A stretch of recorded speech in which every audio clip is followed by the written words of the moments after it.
To allow or disallow your phone to receive wireless emergency alert for severe threats in Samsung Galaxy S23 Ultra, swipe down to top of the screen and then tap setting icon, scroll down the screen, tap notification and then tap advanced setting, tap wireless emergency alert.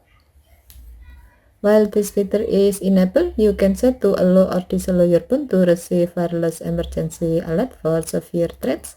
To do so, under alert section, tap the on option next to severe threats to enable or disable this option.